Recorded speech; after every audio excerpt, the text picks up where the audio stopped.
Which of us doesn't love a good free homeschool resource?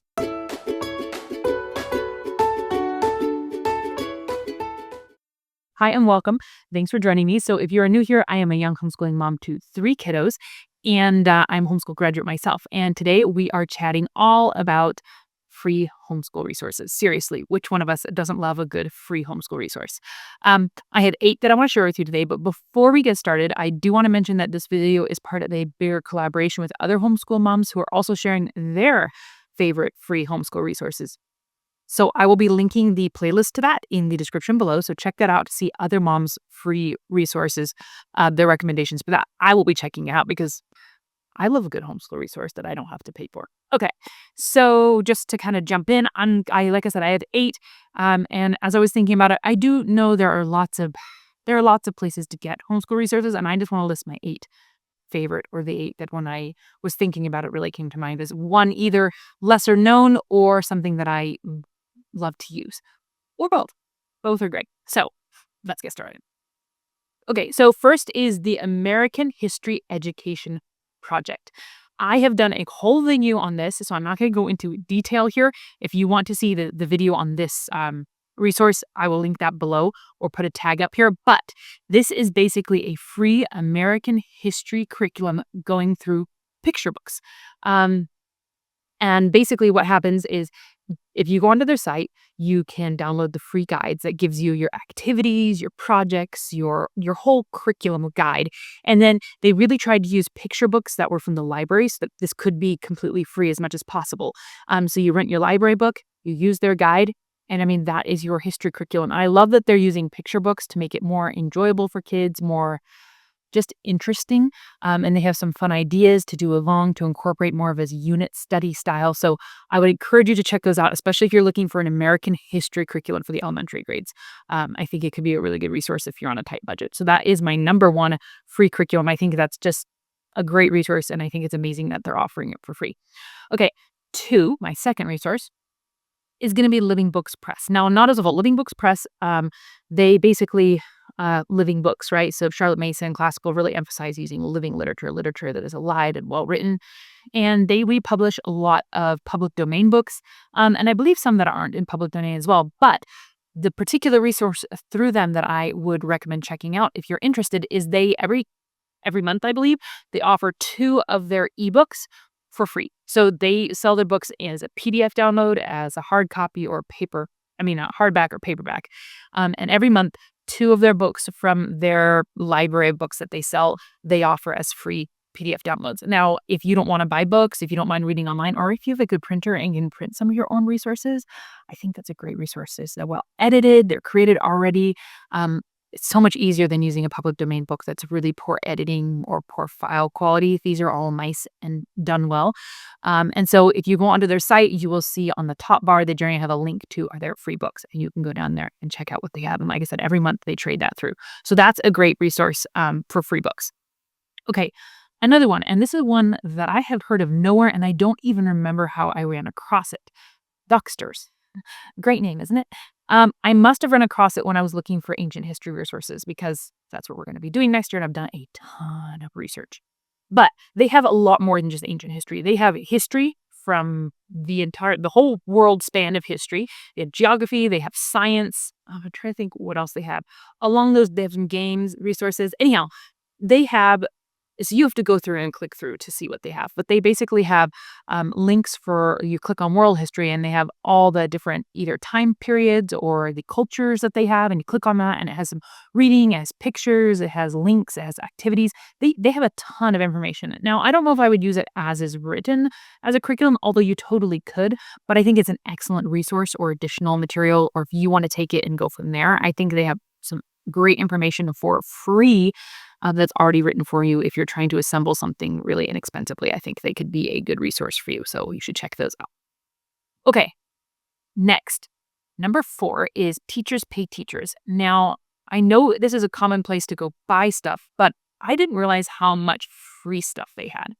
So they had a ton of free stuff. Often when I'm looking for work pages or anything downloadable, you name it, I will often go to Teachers Pay Teachers and just search for that particular thing or something like it and see what comes up as options, because often there are several. For instance, I was looking for a nature journal for my elementary kids. We're going to try doing some nature study in a few months as spring comes. And I had gone on to Etsy and I'd found some cute downloadable PDFs, $6 for a PDF for the nature journal. And I was just looking around thinking, well, do I need to buy one? So I went on to Teachers Pay Teachers. I searched nature journal, nature notebook, and I came away with 5 really good options that would totally work for me. So I'm now buying one. I got five free downloadable nature journals for free. Awesome. So I would highly recommend that you check out their free resources. Search them when they are looking for stuff that is downloadable. It's not always there. Sometimes it's a total dud, but sometimes you get really good things. So I would totally recommend checking them out. Okay, number 5. And this is going to seem like a duh, no-brainer, or why are you even mentioning it? But don't cut me off here. Let me explain. Your public library, or your public library system. There are so much more than books, ebooks, audiobooks. I mean, those are the ones everybody knows them for. But some public libraries have printing, free or paid. Some have free 3D printing projects that you can do. They have 3 printers that you can access. I just found out that our public library has Yodel players and Yodel cards. I had no idea about that. So I'm totally going to try that. Another thing that they had is free passes to local sites. So ours, we recently, or this summer, we got passes to our botanical garden for my whole family for free. Sweet. So there are a ton of resources in your local library domain that you may not be aware of, and I would highly recommend that you go check those out, because who doesn't love free? And I think people underestimate what libraries are offering now, because we all think libraries as in 30 years ago when they were just books and some computers sitting in the middle. And I think libraries have become much more up to date because people want more than just books. They're starting to offer a little bit more than that. And so I would just recommend looking at what they offer at your local library. Okay, what am I at? 6, I think, would be Hoffman Academy. This is something that we have been using, just recently, and I'm super, super pleased with. Now, caveat, this is not a fully CREAT-free, so they offer their lessons. So, well, let me back up. Hoffman Academy teaches piano through online lessons. So now you have a premise for what this even is. And they start beginner, and it's geared toward children. Not that an adult could benefit from it, but the way it's taught is very child-friendly. And their lessons are all free. So that's the free part. You go and watch all the video lessons, use all the video lessons, and they're free. But they do have a paid subscription premium where you get additional resources that you could use. Now, for the first, I guess my child's still in Unit 1, and we could totally have done it without the premium paid resources. I have heard that as you get into the higher units, I know they're into teens, like 16 or 17 units, that those resources become more and more valuable for the paid subscription. But still, they give free piano lessons, essentially. And if you're willing to do the work of figuring out what you want your child to practice instead of using their practice material, because their practice material isn't the paid membership, it's a great resource. It's a great way to try it out, if nothing else, and see if an online piano lesson could work for your child. So I've been really pleased with them, and I think what they offer is great. Okay, another one that may seem duh until I dig a little deeper is Facebook groups. Now, what I mean is, if you have a particular curriculum that you're interested in or that you're using and you want additional resources for me, let's see, what did I do last? Was Life for Fred. I was looking at Life for Fred math. And I was wondering if there were some work pages available or some additional stuff to go along with it, right? Go to a Facebook group that is specifically for that curriculum, for me, specifically for Like Fred Math, and sign up to that group, because in groups you have a links section or a files section where all the people who are on that, who have uploaded files for everybody else to use, all of those are recorded right there.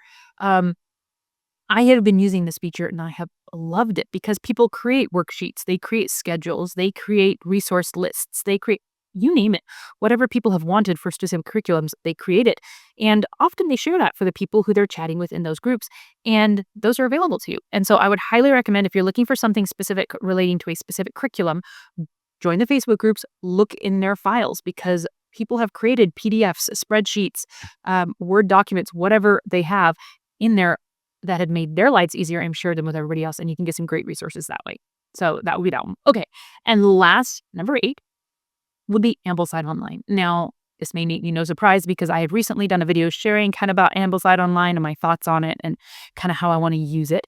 I'll link that as well if you're interested in that. But basically, Ambleside Online, if you're not familiar with it, is a Charlotte Mason curriculum. They advertise themselves as completely free. They use a lot of books, living books, essentially, for their curriculum. Now, how they get away with doing this as free is they offer their lesson plans completely free. So if you want to use their whole plan, that is free and up for grabs. They download their schedules, all of that, which is awesome. So that's part of the free resource list. But they also, because so many of their books are older books, they are all in the public domain. So they have links for all of the books that they recommend. And like I said, the majority of them are in the public domain. So you can access all those books for free if you don't mind doing some online work or printing them yourself or just reading them digitally. So free books. They also have links in there for artist study. So the pictures for their artist study or music study, the links for their music or major studies. They have links for images, links for music, links for books. And so you can really access a ton of material for free if you don't mind doing some of it digitally or doing some of the work yourself. So that would be number 8. My last free resource would be Ambleside Online is a great place to dig. Place to dig. If you're using them as a whole, that's awesome. But if you just want bits and pieces, they do have a lot of good bits and pieces accessible on there, a lot of book lists and stuff like that. So those are my 8 favorite free resources lately that I would love to share with you and hope that you can get something out of it. If you have some favorite homeschool resources that are free, please comment them below and let me know. I'm always up for another resource. Maybe I'm up for too many, but please let me know. I'd love to see what some of your favorites are. And don't forget to check out the playlist as well that I mentioned at the beginning of this video with other moms sharing their favorites. I will be seeing you guys again soon, and I hope you guys have a wonderful week.